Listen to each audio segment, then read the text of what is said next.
Israel के प्रधानमंत्री Benjamin Netanyahu अब बहुत बुरी तरह से फंस गए हैं। नेतन्याहू को ट्वीट करके यह बताना पड़ा कि इजराइल में गृह युद्ध नहीं होगा। नेतन्याहू को ऐसा आखिर क्यों कहना पड़ा? सवाल यह भी कि आखिर इजराइल की सड़कों पर नेतन्याहू के खिलाफ यह गुस्सा क्यों भड़कने लगा है? अब सबकी नजर है शनिवार पर, जब नेतन्याहू कुछ बड़ा फैसला कर सकते हैं।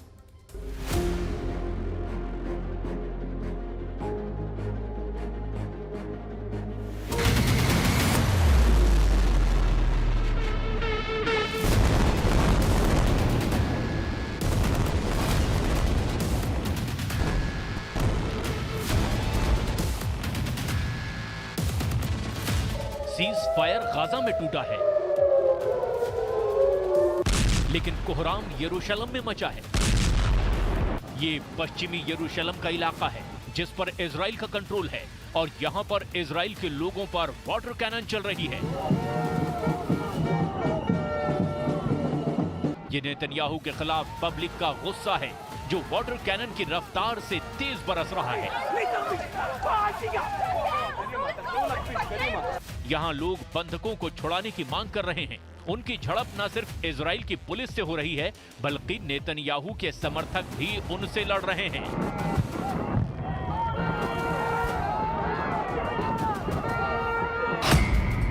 जब गाजा में इजराइल की बमबारी तेज हो रही है, जब 48 घंटे के अंदर 700 से ज्यादा फिलिस्तीनी गाजा में मारे जा चुके हैं, तब कोहराम तेल अवीव से यरूशलेम तक क्यों मचा हुआ है? ये भीड़ अपने प्रधानमंत्री को क्या बताना चाहती है? ये भीड़ अपनी सरकार का विरोध आखिर क्यों कर रही है? क्या वो सिर्फ अपने बंधक वापस चाहते हैं, या फिर वो गाजा में बमबारी के खिलाफ हैं? यानी इजराइल की जंग को अब इजराइल में ही चैलेंज मिल रहा है।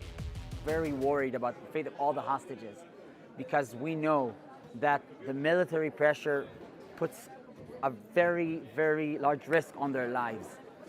My cousin Carmel Gat was murdered because of the military pressure. And we know that there are more than 20 hostages still alive in captivity. We have to make sure that they're back alive. Netanyahu को बताने की कोशिश हो रही है कि युद्ध उनके सिर के चारों तरफ घूम रहा है। नेतन्याहू को बताने की कोशिश हो रही है कि अगर उनका युद्ध तेज हुआ तो बाकी बचे बंधकों को बचाना मुश्किल हो जाएगा। इस वक्त हमास के कब्जे में इजराइल के 24 बंधक हैं, और उनको लेकर पूरे इजराइल में गुस्सा फूट रहा है।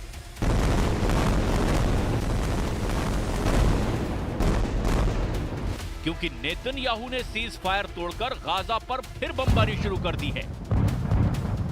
उत्तरी गाजा के हालात बहुत नाजुक हैं, क्योंकि इजराइल का बम कहां गिरेगा ये किसी को नहीं मालूम।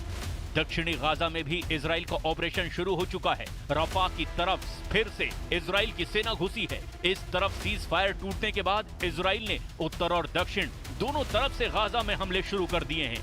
नेतन्याहू ने साफ कर दिया है कि अब जो भी बात होगी वो बमबारी के बीच होगी, यानी अब सीज फायर नहीं, डबल फायर के बीच बात होगी।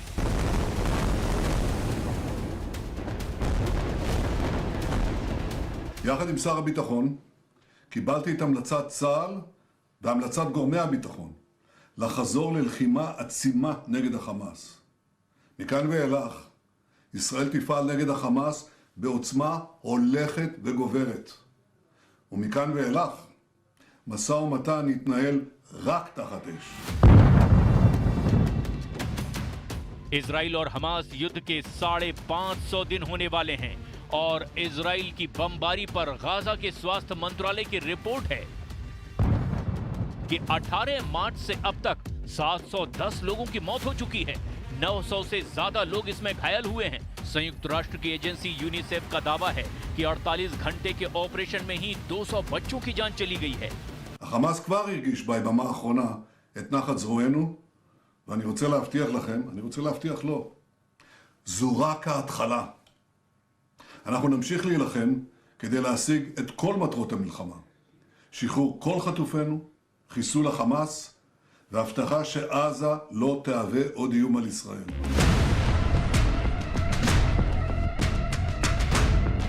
इजराइल को बड़ी वार्निंग हमेशा की तरह ईरान की तरफ से आई है। ईरान के सर्वोच्च नेता अली खामनेई ने कहा कि पूरा अरब वर्ल्ड इजराइल के खिलाफ खड़ा हो जाए।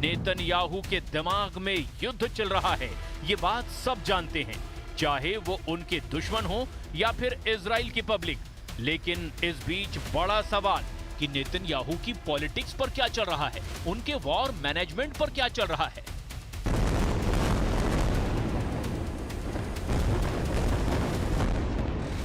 इस युद्ध के दौरान नेतन्याहू के 3 सबसे बड़े कमांडर या तो इस्तीफा दे चुके हैं या फिर उनसे इस्तीफा ले लिया गया है।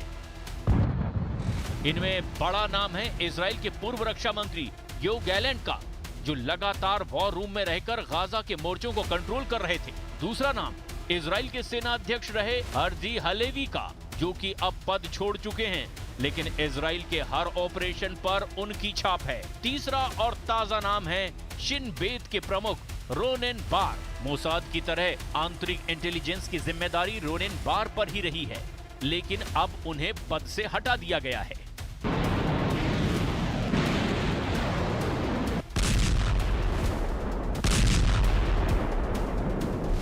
वैसे इन सब इस्तीफों या बर्खास्तगी के बीच सवाल ये है कि सीज फायर के दौरान जब इजराइल बंधक छोड़े जा रहे थे तो अचानक ऐसा क्या हुआ कि फिर से युद्ध शुरू हो गया। इजराइल ने गाजा पर बंकर बस्टर बम क्यों गिराने शुरू कर दिए।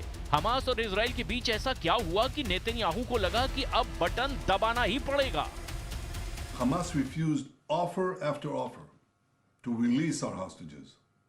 In the past 2 weeks, Israel did not initiate any military action in the hope that Hamas would change course. Well, that didn't happen. While Israel accepted the offer of President Trump's special envoy, Steve Witkoff, Hamas flatly refused to do so. And this is why I authorized yesterday the renewal of military action against Hamas. Netanyahu ने अपनी fire power जनवरी में हुए cease fire से 2 महीने बाद अचानक कैसे शुरू कर दी। इसके लिए आपको इजराइल को अमेरिका से मिली बंकर बस्टर वाली मदद को भी समझना पड़ेगा। 15-16 फरवरी के आसपास का ये वीडियो है। ये इजराइल का अशदोद बंदरगाह है।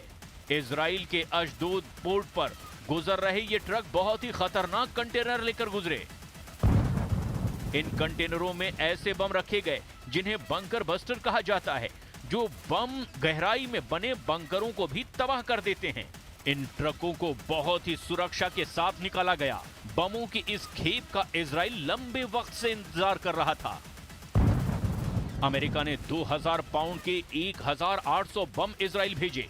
ये डोनाल्ड ट्रंप का नेतन्याहू को बड़ा धमाकेदार तोहफा माना गया। सवाल उठने लगे कि क्या इस तोहफे का मतलब गाजा में फिर से बमबारी का इरादा है। इजराइल की एयरफोर्स फौरन सुपर एक्टिव मोड में आ गई। इजराइल के एयरबेस पर काम तेज हो गया और यह है अमेरिका से सप्लाई किया गया MK-84 बंकर बस्टर बम। इसी बम से इजराइल ने अब तक गाजा के कोने कोने को मिट्टी में मिलाया है।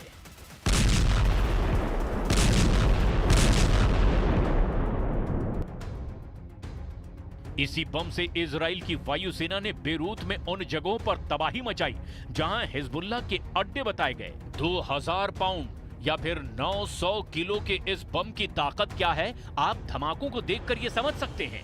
जब ये बम गिरता है तो ऐसा धमाका होता है जो पूरी बिल्डिंग को गिरा देता है। ऐसी तस्वीरें पिछले 15 महीनों में गाजा में भी देखी गई और लेबनान की राजधानी बेरूत में भी देखी गई। अमेरिका के बम पर इजराइल को बहुत भरोसा है। वैसे सिर्फ बम पर ही नहीं, इजराइल को ट्रंप पर बम से भी ज्यादा भरोसा है। ये बात नेतन्याहू कई बार बोल भी चुके हैं। The president made it very clear to Hamas that if they did not release all of the hostages, there would be all hell to pay. And unfortunately, Hamas chose to play games in the media with lives. This situation, let's not forget, is completely the fault of Hamas when they launched that brutal attack on Israel on October 7th. And the president has made it very clear that he wants all of those hostages to come home, and he fully supports Israel and the IDF and the actions that they've taken in recent days. अब इसी बम के जरिए Gaza में फिर से कोहराम देखने को मिला है। इजराइल का दावा है कि उसने इस बम से हमास को खत्म करने का काम आगे बढ़ा दिया है। Israel does not target Palestinian civilians. We target Hamas terrorists. And when these terrorists embed themselves in civilian areas, when they use civilians as human shields, they're the ones who are responsible for all unintended casualties. Netanyahu का इरादा साफ है, वो Hamas को साफ करने के लिए गाजा को साफ कर रहे हैं। लेकिन इजराइल की पब्लिक के बीच नेतन्याहू फंसते नजर आ रहे हैं, क्योंकि अब युद्ध रुकने की बजाय और तेज हो गया है और बंधकों की रिहाई पर फुल स्टॉप लग गया है। पश्चिमी यरूशलेम में नेतन्याहू के घर के पास प्रदर्शन के दौरान क्या क्या हुआ, जरा गौर से देखिए। ये सभी इजराइल के लोग हैं और युद्ध खत्म करने के लिए साथ साथ बंधकों को वापस लाने के लिए भी ये अपनी मांग सड़कों पर उतर कर रहे हैं।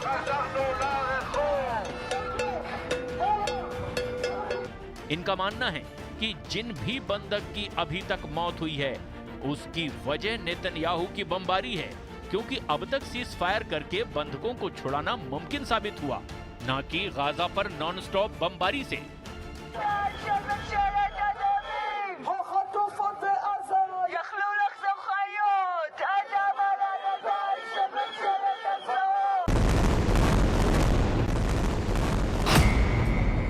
तेल अवीव से लेकर पश्चिमी यरूशलेम तक हंगामा बहुत ज्यादा है।